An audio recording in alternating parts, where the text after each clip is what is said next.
이번 시간의 학습 목표를 확인해 보세요.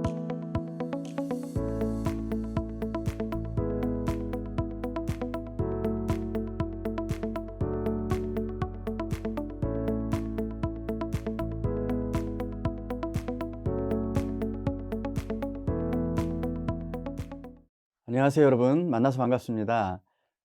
저는 오늘 초거대 언어 모델의 경량화라는 주제를 가지고 여러분들하고 같이 강의하게 될 김남범입니다.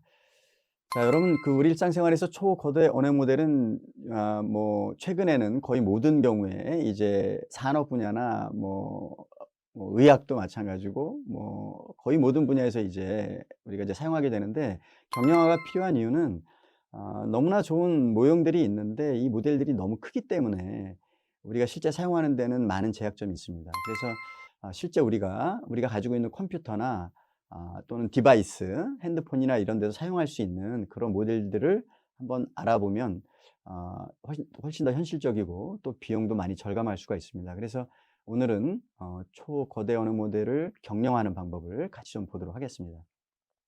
먼저는 인공지능에 대한 간단한 소개를 간단하게만 하고 본론으로 들어가도록 하겠습니다. 여러분 잘 아시는 대로 이제 인공지능이라고 하는 것은 1950년대부터 사실은 있었습니다. 근데 이때 인공지능은 아마 지금 여러분들에게 소개를 하면 여러분들은 아마 이게 과연 인공지능인가 할 정도로 매우 초보적이고 단순했던 모델이었죠. 그러다가 그 이후에 이제 30년 후에 1980년대에 들어서는 이제 수학적 모델링을 통한 인공지능이 이제 머신러닝이라고 부르는 모델들이 나오는데요. 예를 들면 이제 y는 베타 제로 플러스 베타 1 x라고 하는 일종의 이제 회귀 분석 모형인데요. 이런 것들이 이제 나오기 시작합니다.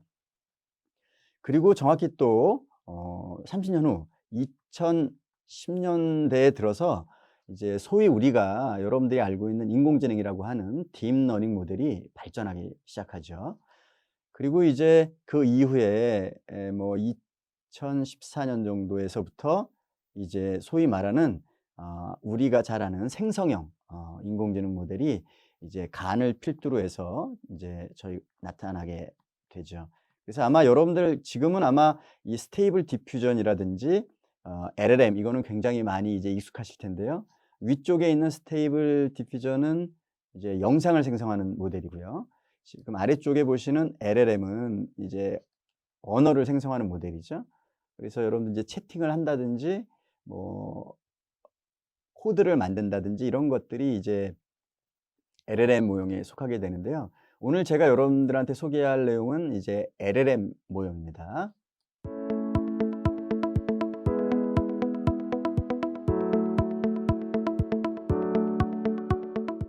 자, LLM 모형을 이해하기 위해서는 제가 이제 여기서 이제 구체적인 건 설명드리지 않겠지만 기본적으로 이제 트랜스포머라고 하는 파운데이션 모델을 조금 이해할 필요가 있습니다. 여러분들 원하시는 거는 여기에 이제 링크를 제가 달아놨으니까 한번 보시면 좋겠고요. 자, 이건 이제 굉장히 유명한 논문인데요. Attention is all you need라고 하는 모델인데요. 간단하게만 소개를 드리면 이렇게 생겼습니다. 모델이. 첫 번째는 이렇게 엔코더라고 하는 부분이 앞쪽에 이렇게 있고요.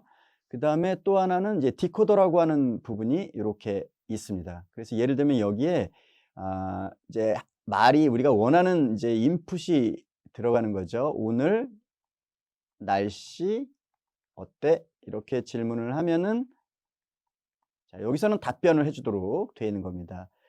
예를 들면 날씨에 대한 걸 실제로 얘기를 해줄 수도 있고 또는 영문으로 번역해 줄 수도 있겠죠. 자, 이렇게 나와 있는데, 자, 이 엔코더 부분은 이해를 하는 곳이에요. 저희가 이제 말을 하게 되면 인공지능 모델이 저희가 의도하는 의미를 이해해야 되겠죠. 그래야 답을 할 테니까요.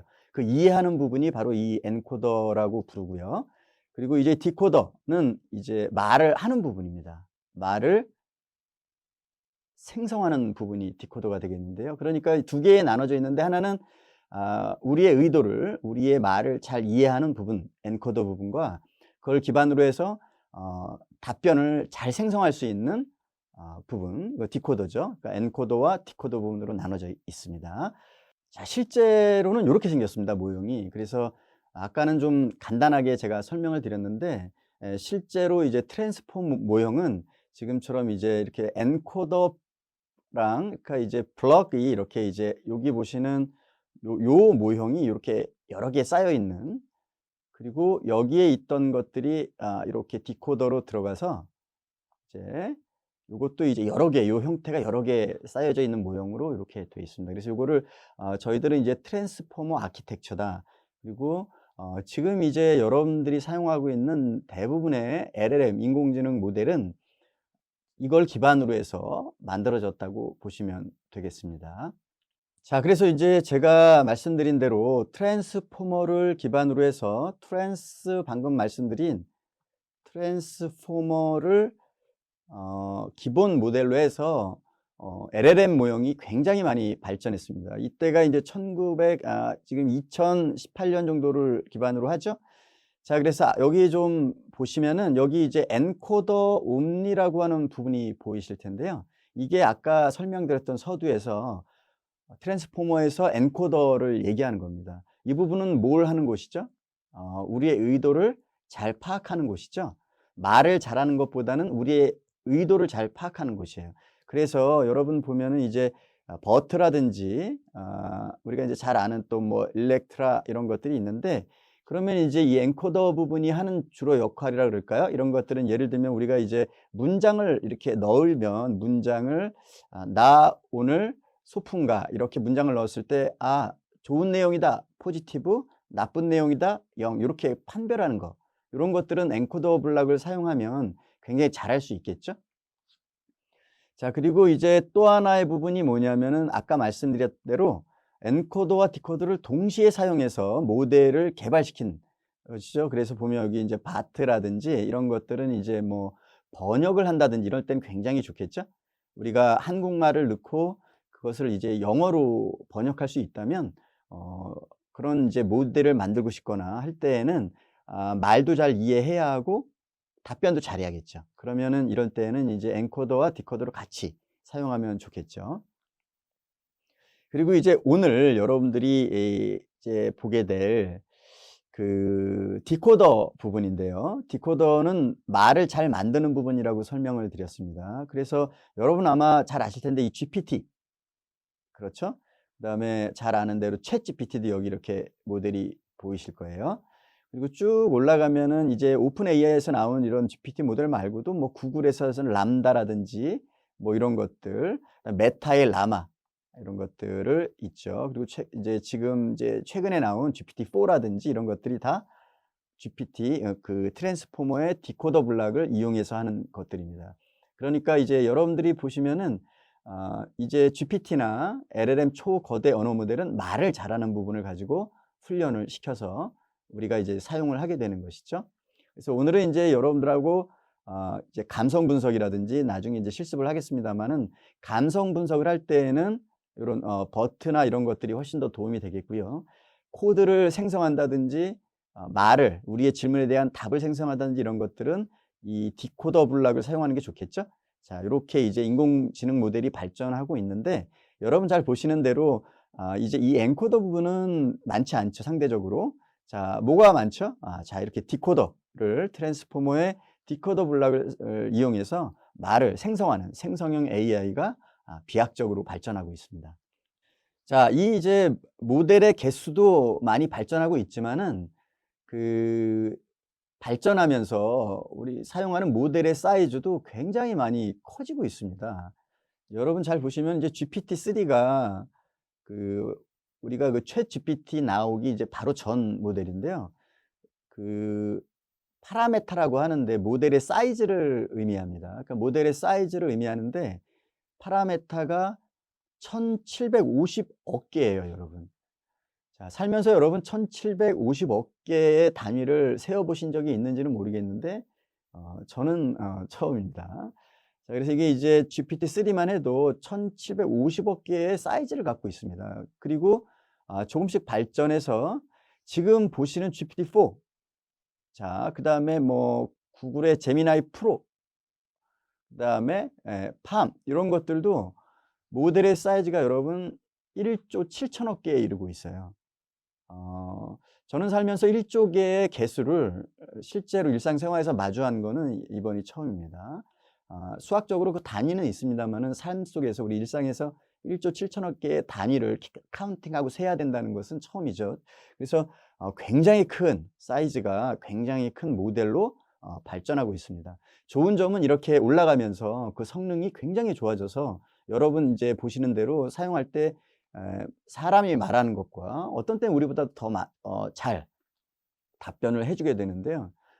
이렇게 만들어가면서 이제 단점은 모델이 너무 커지고 우리가 이제 일반적으로 사용하기에는 비용이나 이런 것들이 굉장히 커진다는 거죠.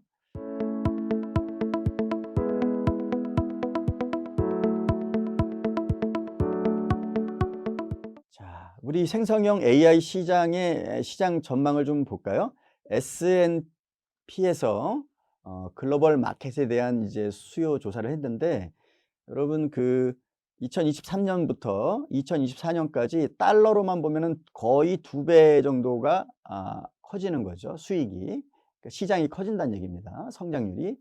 물론 이제 시간이 지나면서 그 성장률의 퍼센트는 조금씩 떨어지지만 계속적으로 발전할 것이라는 거고 커질 거라는 거고, 지금부터 이제 5년까지 연평균 성장률이 대략 60%에 이른다. 엄청난 발전이죠.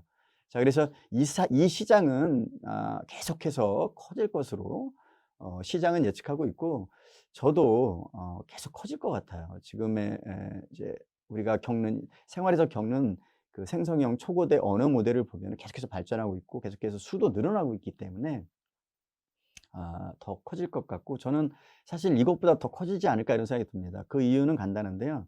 경량화 모델들이 우리의 PC나 우리의 폰 안으로 들어오고 있기 때문에 훨씬 더 커지지 않을까 이렇게 예측은 하고 있습니다.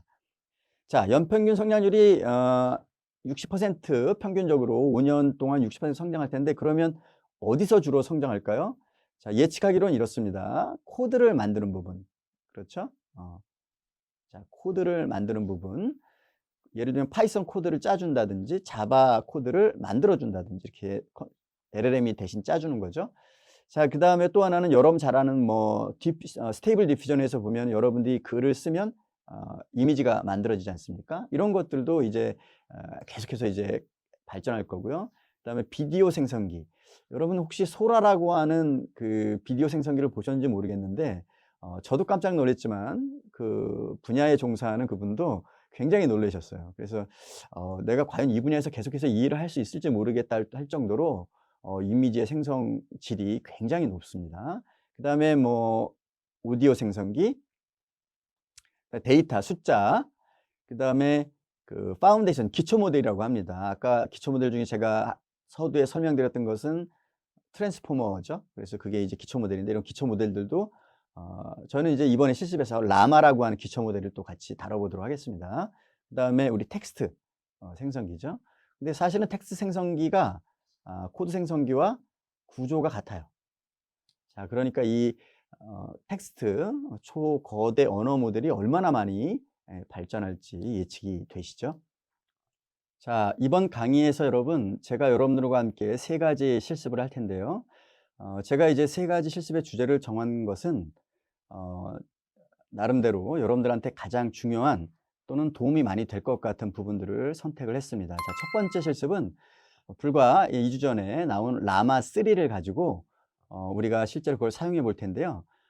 여러분 보통 이제 우리가 그 인공지능 모델을 사용하기 위해서는 클라우드나 또는 API 등등을 사용해서 비용을 지불해야 되는 경우가 종종 있는데, 우리가 실제로 여러분들의 컴퓨터에서 라마3를 무료로 구동할 수 있는 방법을 제가 소개를 해 드릴 테니까 여러분 비용 부담 없이 컴퓨터를 가지고 사용해 볼 수 있겠죠. 자, 두 번째 주제는 한국어를 이용한 감성 분석입니다. 이 주제를 선택한 거는 대개의 경우에 이제 다 영어로 학습이 되어 있기 때문에 사실 저희는 이제 한국말을 가지고 사용을 해보기를 원하는 거잖아요. 그래야 우리한테 도움이 또 되고요.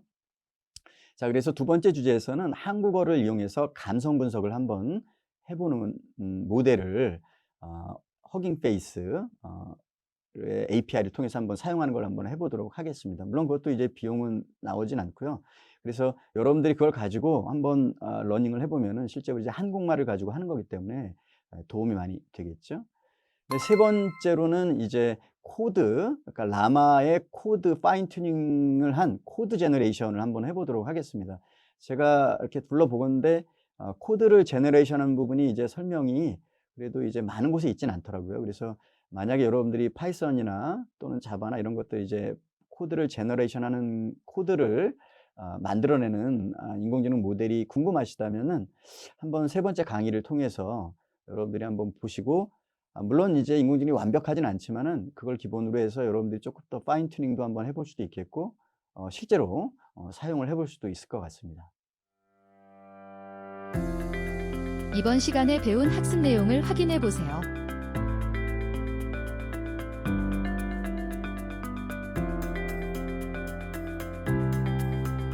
이번 시간의 학습을 모두 마치셨습니다. 수고하셨습니다.